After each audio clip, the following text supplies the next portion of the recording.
قرآن سمجھا اس صورت میں جائے گا. لا الہ پہلی ضرورت ہے صاحب اس کی. اس کے بغیر لا الہ کے بغیر الا اللہ تک پہنچ ہی نہیں سکتا. وہ تو کیا پوچھتے ہو خدا تعالیٰ کی یہ کیا کر گیا؟ وہ دو فکروں میں دو لفظوں کے اندر بات ساری کہہ گیا ہے. لا الہ ہے تطہیر قلب و دماغ. ہر قسم کا الہ دماغ سے الگ ہو جانا چاہیے. یوں خالی الذہن ہو کر قرآن کی طرف آئیے اور پھر دیکھیے کہ کس طرح الا اللہ سامنے نہیں آتا. لیکن جہاں صورت یہ ہو کہ کوئی شے قرآن کی جو ہے آپ کے کسی پہلے سے قائم کردہ عقیدے، کسی بزرگ یا اسلاف میں کسی کے قول، وہ بھی تو ہمارے ہاں یہ درجہ لیے ہوئے ہیں نا، اس کے خلاف ہوا اور آپ کانپ اٹھے کہ ہیں اس کے خلاف یہ بات نہیں نہیں نہیں نہیں میں سمجھا نہیں ہوں. بہرحال قرآن یہ نہیں کہہ سکتا، یعنی جو انہوں نے فرمایا ہوا حضور نے اس کے خلاف نہیں کہہ سکتا. عزیزان ایمان پہ سب سے پہلے تو اپنا حضور نکال لیا دماغ سے، پھر اس کے بعد ہر انسانی حضور کو دماغ سے نکالیے. پھر حضور باری تعالیٰ آئے گا، خالی مکان میں آئے گا، پہلے سے بسا ہوا ہوگا ذہن و قلب کے اندر کوئی اور، تو وہ اس صورت میں نہیں آئے گا. یہاں عام طور پہ ہم اس مکان میں داخل نہیں ہوتے جہاں پہلے سے کوئی بسا ہوا ہو. پہلے کہتے ہیں کہ صاحب اس کرایہ دار کو نکالو پھر ہم جائیں گے اندر.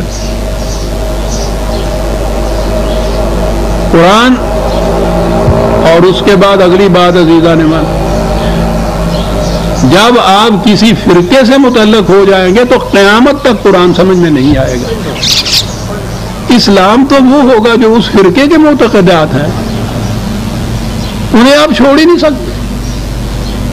قرآن کو کیا سمجھو گے؟ یہ تھی وہ مشکل. اور فرقہ پھر ایک نہیں، ان کے کہنے کے مطابق 72 اور ویسے 72,000. تو قرآن کس طرح سمجھ میں آئے؟ یہ دشواری تھی جس کے متحد کہا کہ قرآن صرف تلاوت کے لیے ہے، اس سے ثواب ہوتا ہے. کچھ اپنے پاس رکھ لیا کرو اور کچھ پارسل کر کے مردوں کو پہنچا دیا کرو، بس اس کا مصرف یہ رہ گیا. بس وہاں تو یہ ہوا. باقی رہا قرآن سے اسلام متعین کرنا، عقائد متعین کرنا، زندگی کے مقاصد متعین کرنا، یہ سارا کچھ جو ہے وہ روایات نے، فقہ نے، تفاسیر نے وہ کر دیا. وہ تمہارے فرقے نے کر دیا ہے تمہارے لیے، یوں کہیے نا. اب اسی فرقے بندی کے کو ساتھ رکھتے ہوئے قرآن کی طرف آئیے تو معاف فرمائیے، میں کسی خاص فرقے کے خلاف یا کوئی تنقید نہیں کر رہا. ذہن میں رکھ کے آئیے تو اسی قرآن سے میں چھوٹی سی مثال دیتا ہوں. اسی قرآن سے وضو میں پانی کے پاؤں دھونے کا بھی آپ کو مل جائے گا اگر آپ اس طرح سے سننی ہے، پاؤں پہ مسح کرنے کا بھی مل جائے گا اگر آپ دوسرے فرقے سے متعلق ہیں. اور قرآن کہتا ہے کہ اس کے من جانب اللہ ہونے کی دلیل یہ ہے کہ اس میں متضاد بات نہیں ہے. چھوٹی سی بات ہے، یہ محسوس سی بات ہے کہ پاؤں دھویا جائے یا مسح کیا جائے. دونوں کو قرآن سے یہ مل رہا. کوئی عقیدے کا تضاد نہیں ہے کہ اس میں آپ یہ کہیں کہ نہیں صاحب کچھ یوں تعویل سی کر لیجیے. محسوس چیز ہے، دھونا یا مسح کرنا، چھونا، دونوں کو مل جائے گا. یہ کوئی فرقہ بھی یہ نہیں دعویٰ کرتا کہ میں قرآن کے خلاف عقائد رکھتا ہوں. تو قرآن سے باہر کم از کم 72 قسم کے عقائد مل جاتے ہیں نا. پھر ان کو یہ کیوں مل جاتے ہیں؟ پہلے سے اپنے عقائد و نظریات کو ذہن میں محکم طور پر رکھ کے پھر قرآن کی طرف آتے ہیں. پھر وہ جس طرح سے ملتے ہیں ہم سے پوچھیے جنہوں نے دیکھا ہے کہ یہ کیسے کیسے پھر قرآن کو اپنے ان تصورات کے تابع کیسے لاتے ہیں. ان کے تابع لاتے ہیں قرآن کو. ہنسی آتی ہے عزیزان ایمان، مزہ کا انگیز صورت بعض اوقات، بعض کیا اکثر اوقات ہو جاتی ہے یہ، لیکن عقیدہ ہے انسان کا، وہ اسی کے اوپر جھومتے.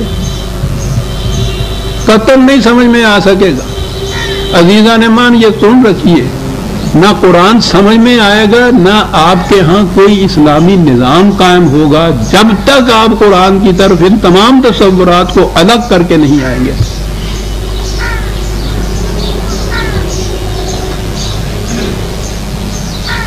یہ اولی شرط ہے قرآن کی، انہو شہادت میں پیش کر رہا ہوں میں اجرام فلکی کو کہ یہ قرآن کریم ہے، لوح محفوظ میں ہے، لا یمسہ الا المطہرون، ان کی سمجھ میں صرف آ سکے گا۔ اقبال کے الفاظ میں کہ کھویا گیا جو مطلب ہفتاد و دو ملت میں، آپ دیکھیے کہ اسی طرح فرقہ بندی کو کیسے وہ اطاعت کرتا ہے۔ کھویا گیا جو مطلب ہفتاد و دو ملت میں، سمجھے گا نا تو جب تک بے رنگ نہ ہو ادراک، صبغۃ اللہ ونحن، ایک ہی رنگ ہے جو خدا کا رنگ ہے۔ وہ رنگ اس وقت چڑھے گا جو پہلے دماغ رنگین نہیں ہوگا، پہلے رنگ کے اوپر دوسرا رنگ نہیں آئے گا، اس کو دھونا پڑے گا پہلے سے۔ سمجھے گا نا تو جب تک بے رنگ نہ ہو ادراک۔ دوسری جگہ وہ یہ کہہ رہا ہے کہ بیان میں نقطہ توحید آ تو سکتا ہے، تیرے دماغ میں بت خانہ ہو تو کیا کہیے۔ عزیزان ایمان، جب تک لا الہ ان بتوں کو نہ نکالیں گے آپ حریم کعبہ سے، اپنے قلب اور دماغ کے قبلہ سے، کعبے سے، اس وقت تک تو نبی اکرم صلی اللہ علیہ وسلم نے جو تاریخ بتاتی ہے کعبے میں اس وقت قدم رکھا تھا جب پہلے سے اس کے اندر بسے ہوئے بتوں کو نکال باہر نہیں کیا تھا۔ وہ تو محسوس بت تھے، پتہ چل گیا کہ رکھے ہیں، پتہ چل گیا باہر ہے، یہ جو دماغوں کے اندر چمٹے ہوئے بت ہیں۔ اور پھر وہ بت تو پھر بھی وسن کہتے ہیں، اس کی وجہ سے تھا کہ وہ ایک جگہ جمع ہوئے ہوتے ہیں، لفظی وسن ہے ان کے لیے عربی زبان میں۔ یہاں تو کیفیت یہ ہے کہ رحمت اقبال را در کعبہ اے شیخ حرم، کعبے کے حرم میں اقبال کو نہ جانے دینا، اس لیے کہ ہر زمان در آستی دارد خدا بندے دیگر۔ یہ تو اپنے آستی میں خداؤں کو چھپائے ہوئے ہے اور ہر زمان ایک نیا خدا ہوتا ہے۔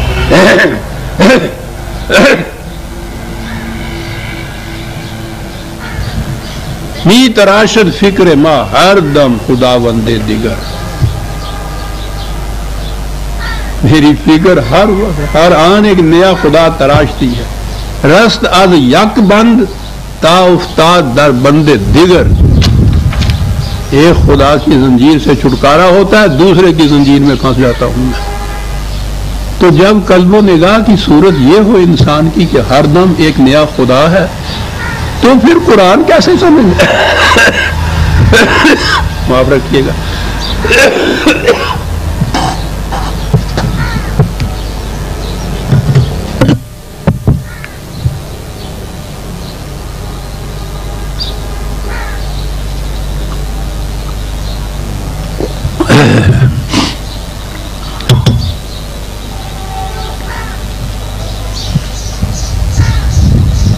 کہتے ہیں نا یہ حضرات کہ جی دین بڑا آسان ہے، کیسے؟ لا یمسہ الا المطہرون، بات تو یہ ہے، آپ اندازہ لگائیے یہ کوئی آسان بات ہے؟ عقیدہ انسان کا عزیز ترین متاع ہوتا ہے، جان دے دیتا ہے، عقیدہ نہیں چھوڑتا، اس قدر دل کی گہرائیوں میں اترا ہوا ہوتا ہے۔ وَأُشْرِبُوا فِي قُلُوبِهِمُ الْعِجْلَ، قرآن نے کہا بنی اسرائیل کے متعلق کہ تم نے اس گوسالہ جو تھا ان کا معبود، ٹھیک ہے اس کو پیس بھی ڈالا، پھینک بھی دیا، لیکن ان کے تو دل کی گہرائیوں میں اس کی عقیدت اتری ہوئی ہے، اس کو کیسے نکالو گے وہاں سے؟ بڑا مشکل مرحلہ ہے۔ لیکن لا یمسہ الا المطہرون صاحب اس کے معنی یہ ہیں کہ انسان اگر معاف رکھیے گا جنابت وغیرہ میں ہے تو غسل کرے، نہیں تو کم از کم وضو کرے، تو قرآن کے اس حکم کی تکمیل ہوگا۔ بس یہ وضو کر کے قرآن کی طرف آ جائے تو پھر اس کو مس کرے، اس کو چھوئے، بڑا آسان ہو گیا۔ اپنے عقائد، اپنے نظریات، اپنے مسالک اپنی جگہ پہ قائم رکھو، وضو کر کے قرآن کو چھو لو، اس کو پڑھ لیجئے، خدا کے حکم کی تکمیل ہو گئی جناب۔ پھر سمجھے کیا 72 قسم کا قرآن سمجھے نا۔ پھر عملاً یہ بتایا نا دنیا کو کہ اس میں اتنا تضاد ہے،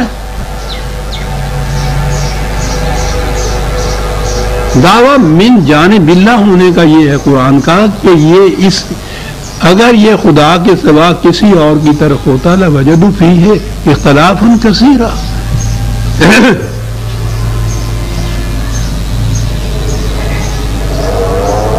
بڑے فخر سے کہا گیا جناب، دیوبند سے یہ چیز آئی تھی، غالباً مولانا دریابادی نے تفسیر لکھنی شروع کی،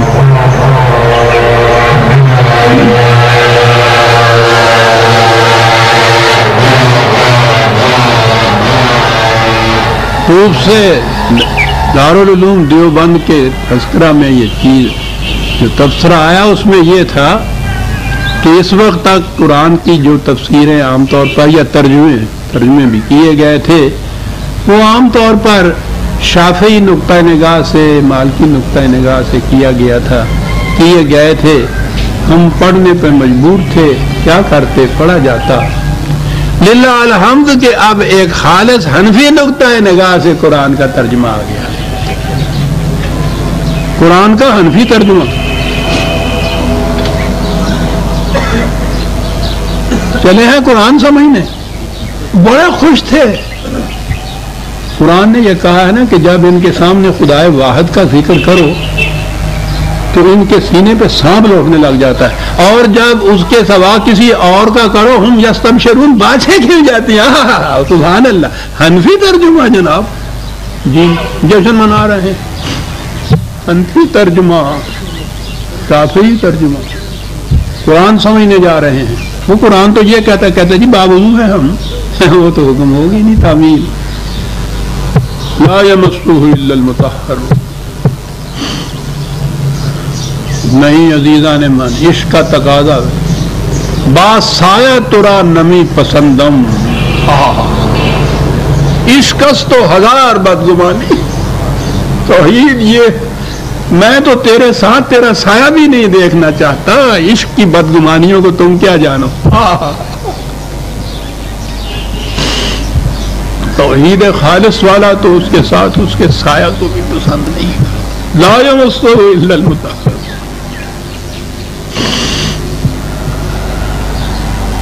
اور یہ سب کیوں ہے ایسا یہ قرآن؟ اس لیے کہ تنزیل من رب العالمین،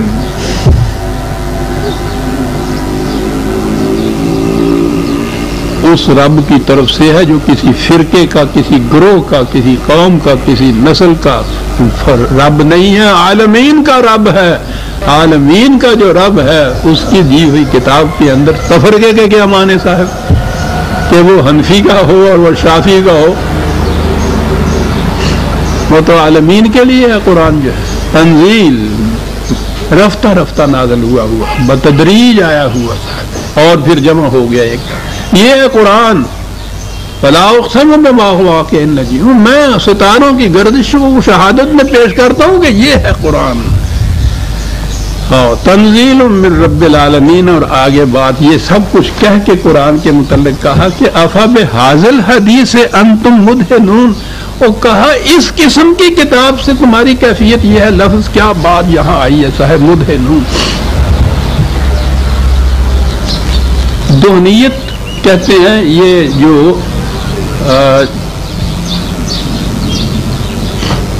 دودھ کے اندر چکناہٹ ہوتی ہے، یا کوئی بھی چکناہٹ جو ہو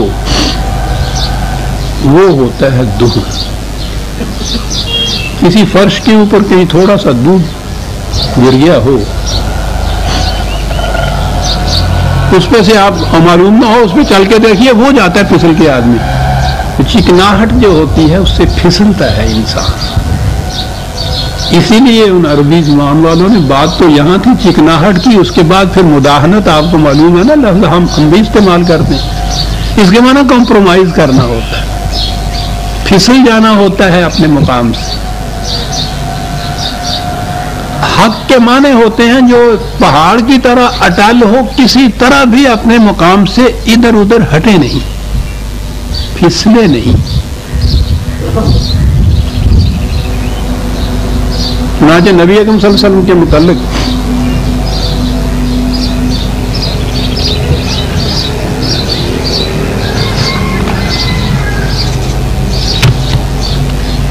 بتایا ہے کہ یہ جو مخالفین سے ان کے ساتھ اس قدر جھگڑے اس قدر مخاصمت، تصادمات، جنگوں تک، وہ کہتے کیا تھے؟ وہ کہتے یہ تھے کہ اس قرآن میں کچھ تھوڑی سی تبدیلی کر دو ہماری خاطر تو پھر ہم تمہارے ساتھ ہو جائیں گے، تھوڑا سا کمپرومائز۔ اور حضور کا جواب ہر بار یہ تھا کہ بابا یہ میرے بس کی بات نہیں ہے، یہ کتاب میری نہیں ہے جو اس میں یہ کر دوں، وہ تو کسی اور کی ہے، میں تو صرف پہنچانے والا آیا ہوں۔ اگر چٹھی رسان درمیان میں خیانت شروع کر دے تو چٹھی رسانی کا فریضہ ہی اللہ نہیں دے سکتا، تو میں اس میں کچھ نہیں کر سکتا۔ انہوں نے کہا تھوڑی بہت مفاہمت تو صحیح، ان کا ایک لفظ کی مفاہمت بھی نہیں ہوتا، نو کمپرومائز، کوئی مفاہمت نہیں، کوئی نظریہ ضرورت اس کے اندر کام نہیں دے سکتا، اٹل ہے اپنے مقام کے اوپر، پہاڑ کی طرح محکم ہے۔ اسی کے لیے یہ چیز تھی، وہ کہتے تھے ودو لو تدہنو فیدہنون، وہ لفظ میں مداہنت کے معنی پیش کر رہا ہوں قرآن سے، 68/9۔ اس لیے قرآن حضور سے کہا فلا تطع المکذبین، یہ تکذیب کرنے والے ہیں، یہ کہتے ہیں کہ تو تھوڑا سا اپنے مقام سے پھسل جا، ہٹ جا، ہم اپنے مقام سے ہٹ جائیں گے۔ قرآن نے یہ کہا ہے، اور میں بھی اپنی ان مثال میں بیان کیا کرتا ہوں کہ حق تو وہ ہے جو اپنے مقام پہ اٹل ہے۔ جھگڑا یہ ہو رہا ہے کہ ایک شخص کہہ رہا ہے کہ 2 اور 2 4 ہوتے ہیں، وہ کہتا ہے نہیں غلط کہتے ہو، 2 اور 2 6 ہوتے ہیں۔ اب جھگڑا ہو رہا ہے صاحب، کبھی تو آپس میں ہی ہوتا ہے، کبھی وہ ایک مصالحت کرانے والے آ جاتے ہیں کہ بھائی یہ تو بات غلط ہے، تو تم اپنے اصرار کر رہے ہو اپنے موقف کے اوپر، اس طرح سے تو منہ منگیاں تو موت بھی نہیں ملتی ہے گی، یہ جھگڑے یوں نہیں نپٹا کرتے، اس میں تو یہ ہے کہ کچھ تم بڑھو کچھ وہ ہٹے اور ایک مقام پہ صلح ہو جائے۔ تم 2 اور 2 4 بھی غلط، 2 اور 2 6 بھی غلط، میں بتاتا ہوں 2 اور 2 5 پہ مان جاؤ۔ قرآن کہتا ہے کہ وہ جو 6 کہہ رہا تھا اس کی تو اس میں بھی جیت ہے، اگر 5 ہو، جو تم 4 کہتے تو تم تو اسی وقت ہار گئے، اور تم تو 4.25 بھی نہیں کہہ سکتے۔ حق پہ کھڑا ہوا جو اپنے مقام کے اوپر محکم ہوتا ہے، یہ ضد نہیں ہوتی، یہ اصول پرستی ہوتی ہے۔ ضد وہ ہوتی ہے کہ دونوں ہی اپنے اپنے مقام پہ باطل ہوں اور جم کے کھڑے ہوئے ہوں۔ اصول پرستی یہ ہوتی ہے کہ ایک محکم اصول جو ہٹ نہ سکے اپنے مقام پہ، جو اس پہ کھڑا ہے، وہ کسی صورت میں بھی اس سے ذرا سا ادھر ادھر نہیں ہٹ سکتا۔ حضور نے فرمایا کہ میں اگر ذرا بھی یہ کروں تو میں تو خدا کے عذاب عظیم سے ڈرتا ہوں۔ یہ الحق ہے، یہ محکم ہے، میں کیسے مفاہمت کر لوں؟ میں نہیں کر سکتا۔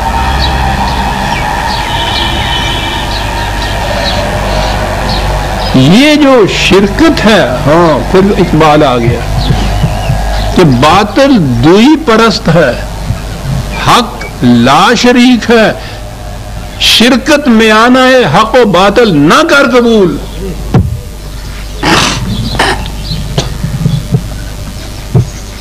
فرقہ بنے گا ہی اس وقت جب آپ حق اور باطل میں شرکت قبول کریں گے، ورنہ دنیا میں جو شخص کہیں بھی ہو، کسی مقام پہ ہو، کسی قوم کا ہو، کسی نسل کا ہو، جو 2 اور 2 4 کہتا ہے وہ ایک قوم کا فرد ہوتے ہیں۔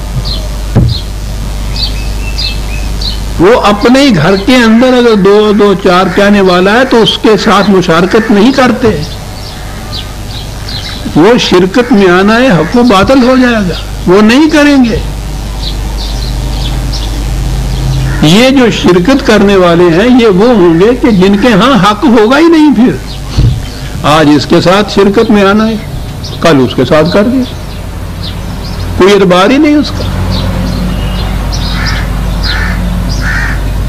قرآن نے جو کہا ہے دنیا کو کہ تم اس کو مانو گے تو امین بھی ہے، یہ تمہیں یہ امن دے دے گا.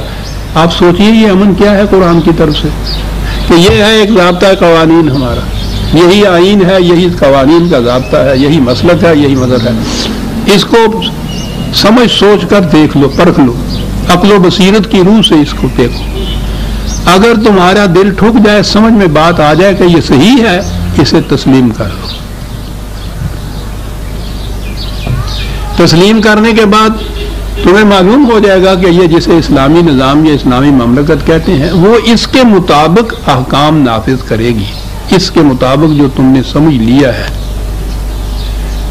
اب یہ تو ہو سکتا ہے کہ صاحب اس وقت جو قوانین تم اس میں دے رہے ہو وہ تو ہم نے سمجھ لیے، ہمارے لیے قابل قبول ہیں، تو امن ہوتا ہے نا. جو قانون پہلے سے قابل قبول ہو آپ کے لیے، اگر وہ نافذ ہو جائے تو اس میں آپ کو کوئی اضطراب اور کوئی پریشانی نہیں ہوتی، وہ تو آپ نے پہلے سے مانا ہوا ہوتا ہے. یہ جو امت مسلمہ ہے اس نے ان قوانین کو پہلے سے مانا ہوا ہوتا ہے، جبھی وہ اس امت کا فرد بنتا ہے. تو اس کے مطابق اگر قانون ملتے چلے جائیں تو اس کو اضطراب ہی نہیں ہوگا، لا رہا باقی اس کو کشمکش ہی نہیں ہوگی، اس قانون کے خلاف اس کو کسی قسم کی گرانی نہیں گزرے گی، اس نے پہلے سے تسلیم کیا ہوا ہے انہیں. لیکن اگر یہ صورت ہو کہ آج یہ قانون ہے کل کوئی دوسرا قانون آنا ہے، آپ کو کسی وقت بھی اطمینان قلب نصیب نہیں ہو سکتا کہ پتہ نہیں صاحب کل کو کیا قانون نافذ ہو. ٹھیک ہے جی، اس وقت تو ہم سمجھتے ہیں کہ یہ ٹھیک ہی ہے، لیکن اس کا کیا اعتبار ہے کہ کل کو اس کو الٹ ہی دیا جائے، منسوخ کر دیا جائے، اس کی جگہ کوئی دوسرا لے آیا. کبھی اطمینان نصیب نہیں آپ کو ہو سکتا. اگر یہ ہو کہ جو لاز آج ہم قابل اطمینان سمجھتے ہیں ان میں جس وقت دی جائے تبدیلی ہو جائے، کبھی آپ کو اطمینان نصیب نہیں ہو سکتا. اگر یہ یقین ہو کہ جو تم نے آج مانا ہے ابدالآباد تک اس میں کبھی تبدیلی نہیں ہوگی، لا تبدیل لکلمات اللہ، صحیح اطمینان اور امن نصیب ہوتا ہے. اور جسے امن نصیب ہوتا ہے مومن ہوتا ہی وہ ہے، اس کے تو مادہ ہی امن ہے مومن کا. تو جب بھی اطمینان اور گیا آپ کے دل سے، مومن ہونا ختم ہو گیا، کیونکہ امن نہیں رہا. اور امن کی یہی صورت ہے کہ وہ اٹل اپنے مقام پہ ہو، لا تبدیل، کہ نہیں کبھی نہیں بدلا جائے گا. عزیزان مان، قرآن نے تو اس امن کی یا خدا نے تو اس امن کی گارنٹی اس حد تک دی کہ یہ تو ہو سکتا تھا کوئی کہہ دے کہ ہاں صاحب اس کے بعد کوئی انسان اس میں تبدیلی نہیں کر سکتا. یہ تو ہو سکتا ہے نا کہ خدا ہی کوئی تبدیلی کر دے، بعد اس کے کوئی رسول ایسا پھر آ جائے جو اس میں تبدیلی کرے. خدا نے کہا کہ ہم نے نبوت کو ختم کر دیا، بابا نہ کوئی رسول آئے گا نہ تبدیلی ہوگی اس کے اندر. وہ اتنا بڑا امن قیامت تک کے لیے دے دیا. اللہ اکبر، اللہ اکبر، اللہ اکبر. کتاب دے دی مکمل غیر متبدل، گارنٹی دے دی کہ ہم نہیں کریں گے. یہاں تک کہہ دیا کہ بھروسہ رکھو، کوئی آنے والا آ کے بھی یہ نہیں تم سے کہے گا کہ یہ تبدیل ہو گیا ہے. کیوں ہوا نہیں اطمینان نصیب؟ نہ آپ کو ہوئے نا مومن، آپ امن ہوا نا آپ کو نصیب. اس لیے افا بحاظل حدیث سے ہم تم وہ اس قسم کی کتاب کے متعلق تم کہتے ہو کہ کمپرومائز یا مفاہمت کر لی جائے، یہاں سے کہتے ہو کہ تھوڑا سا پھسل جائے. عزیزان ایمان ذرا توجہ سے سنیے گا اگر لفظ کہ یہ سارا کچھ تم کیوں چاہتے ہو ایسا کرنا، کیوں اس کا مطالبہ کرتے ہو، کیوں یہ روش اختیار کرتے ہو، کاہے کے لیے یہ کرتے ہو؟ وَتَجْعَلُونَ رِزْقَكُمْ، روٹی کمانے کا ذریعہ بنا لیا ہوا تم نے. اف بڑی دکھتی ہوئی رگ پکڑی گئی، سارا دھندا یہ معاش کا ہے.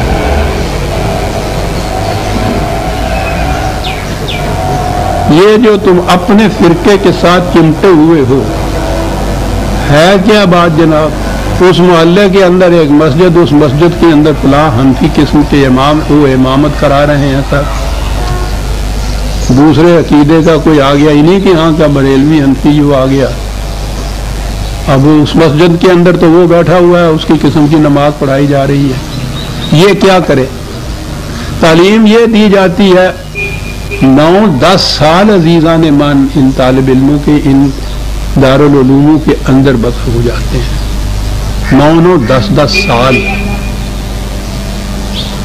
اس کے بعد جب یہ باہر نکلتے ہیں تو یہ تو چھوڑیے کہ دین کا وہ ہوتا ہے یا نہیں، کیونکہ قرآن تو اس نصاب میں ہے نہیں نا۔ ایک وقت کی روٹی کمانے کا بھی ڈھنگ نہیں آتا کسی کو۔ یہ کوئی طنز و مذاق کی بات نہیں میں کہہ رہا، زندگی کی ایک عملی حقیقت ہے۔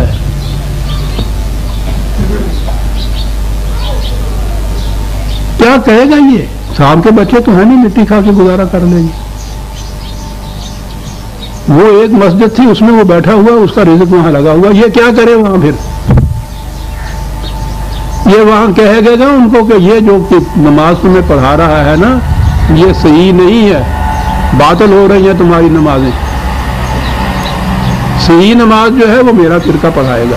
اس کے لیے ضروری ہے کہ یہ ایک الگ جماعت ہو، اور ضروری ہے کہ الگ مسجد ہو، ضروری ہے الگ امام ہو۔ اب اس کی روٹی اسی صورت میں وہاں لگ سکتی ہے کہ یہ اس مسجد سے الگ مسجد بنائے۔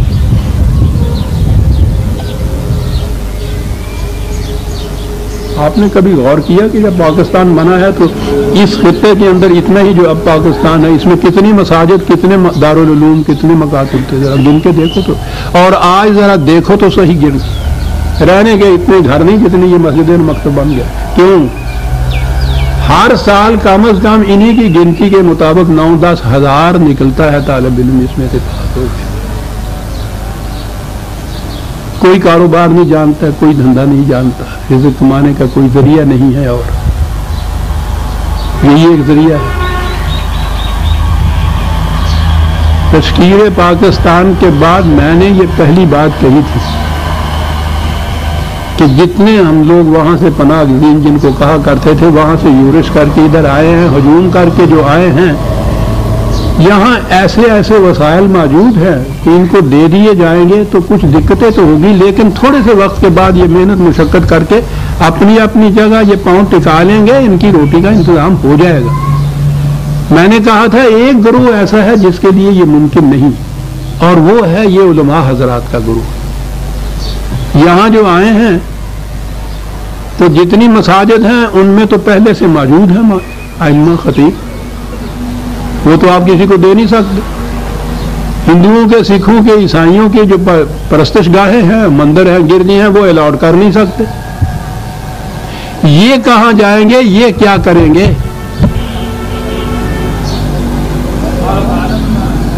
میں نے یہ تجویز کی تھی کہ ان کے لیے باعزت روٹی کا انتظام کیجیے، اور آئندہ کے لیے نجی طور پر یہ جو کچھ بن کے نکلتے ہیں اس کو ختم کر دیجیے، ورنہ مستقل مصیبت رہے گی اقتصادی طور پہ بھی آپ کے ہاں، اور اقتصادی نہیں ہوگی، یہ سیاسی مشکل ہوگی۔ میں نے یہ آگے یہاں یہ چیز کہی تھی، کون سنتا ہے؟ آج اندازہ لگا لیجئے، سب سے بڑی پرابلم یہ ہے آپ کے ہاں۔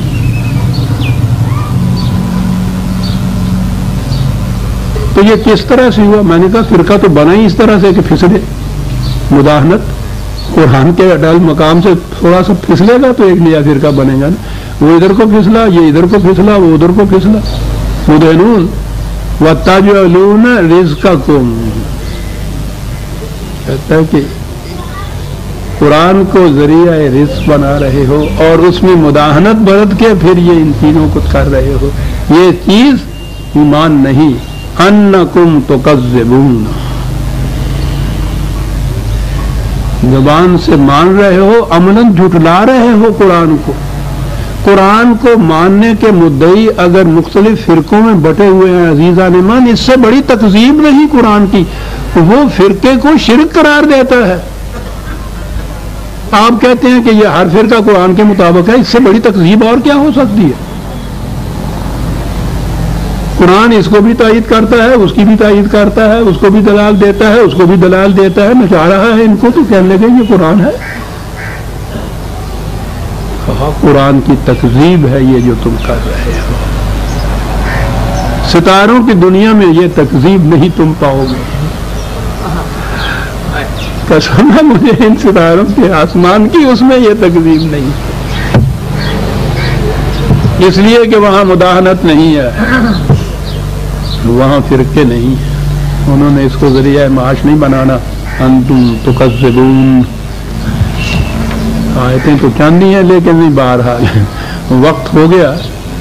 اگلی بات یہ تھی، اب کہنے کی بات یہ تھی نا کہ صاحب نہیں، غلط ہے، ہم کسی قانون کے تابع نہیں رہنا چاہتے، ہم اپنا قانون آپ بناتے ہیں صاحب، کسی قانون کا محکوم رہنا، کسی کا فرما بردار رہنا ہم نہیں کہتے ہیں کہ یہ جو کچھ کرتے ہیں نا من مانی، عملاً وہ یہی کہتے ہیں کہ ہم خدا کے قانون کے تابع نہیں ہیں، نہیں رہنا چاہتے، زبانی کہتے ہیں عملاً نہیں رہتے، کہتے ہیں کہ یہ صورت ہے نا۔ کہتا ہو جو تم یہ دعویٰ کر رہے ہو کہ ہم کسی خدا کے قانون کے تابع نہیں رہ رہے، ہم نہیں مانتے، کہا ذرا آؤ ہم تمہیں بتائیں گے مانتے ہو کہ نہیں مانتے۔ اور یہ جو اگلی آیت میں بتایا ہے وہ بڑی عجیب چیز ہے، اسے ہم آئندہ درس میں لیں گے۔